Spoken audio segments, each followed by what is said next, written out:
muy jën yi nga xam ne jëlee nañ ko si ndox mi naka na ñuy def pour séddoo ko si jàmm ak salaam mu bi ñu ko dégloo ñu def noonu seen xalaat daal di diif seen bañ daal di diif daal di jóg daal di dellu nag sa dëkk ba dem seeti Mansa Wally Dione ak gan ne comment ça lii de ñoo ko indi wante de ñu ngi sant yàlla ndaxte de lii mënoon na bañ a ñëw ndaxte demoon na ba nga xam ne ñun te xamatuñu suñu bopp wante benn nit moo jóge si ndox mi rek ñëw wala ba yow Mansa nee na waaye ñu ne waaw waaw ñu ne kooku moom nu mu mel ñu wax ko naka kooku mel dafa xaw a xees am taxawaay taaru ñu ne ko waaw kooku de sama borom xam-xam yi waxoon na ne bés dana ñëw ku mel noonu dana ñëw si sama dëkk bi waa kooku dem leen ngeen seeti ko fu mu munti nekk dem leen ngeen jëli ko dem leen ngeen indi ko ñooñu dellu foofu ñu gisee woon mbindeef boobu ñu fekk ko mu toog ñu ñëw waxtaan ak moom daal di ànd ak moom indi ko si dëkk ba duñ ko Mansa Wally Dione gisee ne Njaajaan Njaay Njaajaan Njaay boobu mooy lii doy na waar loolu la Mansa Wally Dione wax ni mu gisee ki nga xam ne moo nekkoon doomu Ababacar Ben Omar bi nga xam ne si xeetu ñu ne yonent yàlla Muhammad la nekkoon la doonoon ñëwoon ba foofu si Afrika ñëwoon foofu ba sëy fa ak ku ñuy wax Fatimata Sall am moom benn doom bi yàlla defee nag ba Muhammad Ben Abdallah daal di gaañu war a dellu réew dafa ne Fatimata Sall naa ngi dem faju ji xam naa ne dootuma del si am nañ benn bant bu ñu yàlla may na nga ko sàmm dénk naa la ko mais bu see kenn koo xam ne amul diine l'islam noonu la ko wax ba pare daal di ko ne ko soo gisee nag ku la bugg nga mën a seeg moom da nga seeg moom mais na am diine l'islam noonu la def Aboubacar daal di dem si loolu nag la borom doole ñëw imposé wu jël ki nga xam ne moo yaay nekkoon yaay Njaajaan Njaay daf ko jabar Njaajaan Njaay loolu naqari ko métti ko mu daal di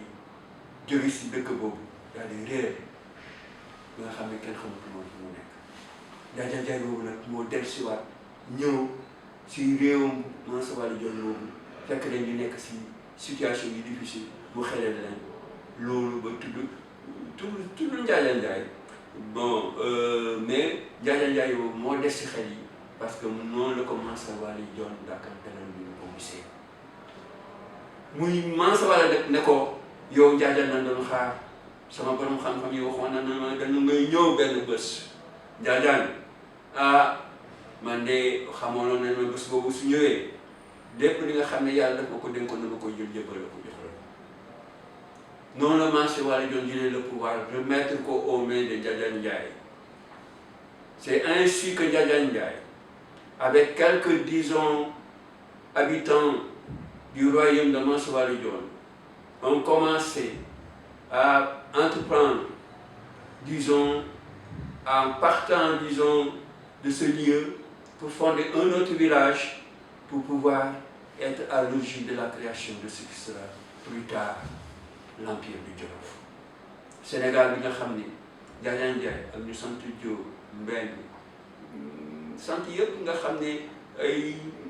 tukulóor a ngi si ay sarxol a ngi si ay naar a ngi si ay pël a ngi si ñooñu ñoo nekkoon ak séeréer ñoo nekkoon foofu di dund si boori géej gi foofu nga xam ne boobu la Mansa Wally Dione nekk ñooñu nag ñoo jóg daal di jóg nag topp Njaajaan Njaay ñu dem ba si benn xur daal di fa sanc nag seen dëkk bi nga xam ne moo nekk di l'Empire du Jolof, le premier et le plus grand empire du Sénégal et qui va donner naissance au Sénégal d'aujourd'hui. Kooku dafa baaxoon ñu koy fàttali ñu bëri xamuñu ko moo tax loolu suñu devoir la ndaxte ñun ñu sukkandiku si loolu parce que Sénégal foofu la soso suñu gaal bi ñu bokk boobu foofu la soso moo tax ñu si am bégte di ñëw tey jii di waxtaan ak yéen di sukkandiku si loolu nga xam ne ñu ñoo ko bokk. wante suñu jóge si Sénégal boobu nga xam ne mooy Sénégal tey bii dafa am koo xam ne ku mag la koo xam ne duñu ko santoon temps yi nga xam ne li yàggul bu trop mu bindaat l'histoire disons du Sénégal. mu bindaat ko ñu dégg commission bi mu nekkoon professeur émérite de classe exceptionnelle qui s'appelait le professeur Mame Ibrahima Der Thiam. kooku moo fi jógee mu fi jógee léegi am na semaine keroog bi mu def suñu émission le samedi bi ñu demee kër ga rek ñu tàggee ñu inna laa ilaha illallah inna laa ilaha illallah ñu ñëpp du ñuy dellu suñu borom. noonu la Iba Der nekkee ki nga xam ne moo taxawoon di fàttali ñun suñu tarix naka la réew mi tëddee naka la xeet yi fasantikoo naka la ñu nekkee ñun Sénégal muy ñëpp ñi nga xam ne am na lu ñu wuute si ay mbir yu bëri mais l'essentiel mooy ñun ñii ñu sant yàlla ndaxte fexe nañ ba nekk réew moo xam ne réewu jàmm la réew moo xam ne réewu naataange la réew moo xam ne réewu sutura la réew moo xam ne réewu jom la réew moo xam ne réew nit ñu màgg moo tax ñu ko appelé la nation des saints intègres. donc loolu moo tax Iba Der Thiam bi nga xam ne nag moo fi jógee du ne le jom et le ngor parce que suñuy natt Iba Der Thiam bind na ay livres yu bëri bind na ay livres yu bëri yu mat presque fukk dirigé na ay commission scientifique pour réécrire l'histoire du Sénégal mais loolu yëpp mënuñu ko tënk ñun suñu xel mënuñu ko tënk si benn jotaay di si waxtaan mënuñu ko tënk si ay jours de conférence mënuñu ko tënk si ay dans des programmes mais c'est un savoir qui est immense. ñu mënuñu rek di si sukkandiku di gëstu di xalaat di indiwaat di yeesal ngir xam ñun ñooy kan ak sunu maam jooju maam Ibrahima Der Thiam lan nañu jox lan nañu fi bàyyi di mën a bàyyi de façon essentielle dinoon nañ ko wax léegi muy jom ak ngor suñu tënkee loolu rek si nga xam ne moom nañu fi bàyyi dañu ñaanal ñi yëpp Iba Der Thiam suñu borom tabaaraka wa taala daal di ko teral sa àjjana fi Maam Iba Der Thiam, un historien témoin de notre histoire qui gémit et se tord de douleur depuis minuit. lii poste la boo xam ne ba mooy déggee ni jóge na si àddina lii laa bind daal di ko defal comme témoignage à Iba Der Thiam. mu ne le plus sublime message de Mame Iba Der Thiam, de Jom et le Ngor. L'une des plus belles contributions du professeur ancré dans son legs et qui le partage en âme et conscience avec ce peuple en guise d'offrande partagée. ma ne keroog ba ma ko déggee ma ne keroog leur hache des rencontres secrètes entre les membres et les esprits qui apportent leur offrande aux érudits en retraite dans leur alcôve. Iba l'appelait le peuple des sangs. Je n'ose pas ajouter quelque chose, c'était des peuples sans honneur, du moins des peuples dont on ne comprenait pas la dimension, parce que tout peuple a une dimension honorable que personne ne doit sous-estimer.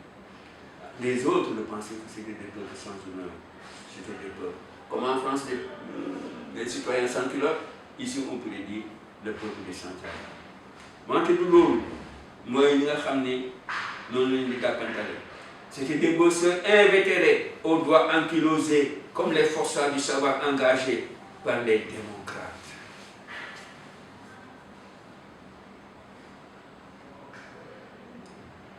Il mena de multiples batailles dont la plus célèbre est le triomphe identitaire à travers son caftan blanc qui lui donna ses attributs de sage. Il ne peut pas oublier. Ses adieux sonnent le glas pour les tocards de l'hémicycle et les dinosaures de la politique du verbe, comme celui qui trône et pleure sans foi. xam ngeen ki may wax kooku si assemblée la xam ne léeg-léeg rek mu jóg toog daal di jooy wala léeg-léeg mu jóg ci saal xam ngeen kan la Iba wute woon na ak kooku. Der a jeté la der des der, mais laisse à son pays un vaste legs académique et un lourd héritage où l'oralité et l'écriture s'affrontent sans merci. C'était le problème, disons, de son travail. Parce que nous savons que nous avons tarif boo xam ne du ñu ko rëdd ñu du ñu gëm tarif boo xam ne du ñu koy wax ba léegi nag ñu ngi si jóg loolu di si waxtaan léegi moom ñu ba léegi. ñu ne merci professeur, tu as emporté le symbole de l'arbre tutélaire qui abritait les joutes des maîtres de la parole et le dialogue des unités. Iba Der moo créé le parti CDP garab gi moo tax garab boobu ñun duñu ko fàtte. Qu'Allah le Tout-Puissant t'accueille en son paradis éternel. Mame Ibrahima Der Thiam, le savant au cœur tendre et l'esprit des écoles où ont germé le savoir et la foi. École yu bëri Iba Der Thiam moo leen jox tur nit ñoo xam ne ay doomu réew mi la mu nga xam ni loolu ba abadan daay man abadan koy ndotti ko fàtte. Iba Der mu restaurer notre identité, mu restaurer notre dignité, mu restaurer notre patrimoine. Daal di ko jox ñi nga xam ne c'est les lieux disons d'enseignement, c'était les lieux où on forme disons l'intelligence, c'était les lieux où on prend en charge le destin disons du futur à travers nos enfants qui sont pris en charge aussi dans les écoles et qui doivent assurer la relève disons de ce pays qu'on appelle la nation des intègres. Mbokk yi loolu dafa nekkoon de façon ponctuelle loo xam ne dañ si bëggoon waxtaan ak yéen très rapidement bala ñuy ñëw nag si beneen xët boo xam ni ne ñu suñu tout à l'heure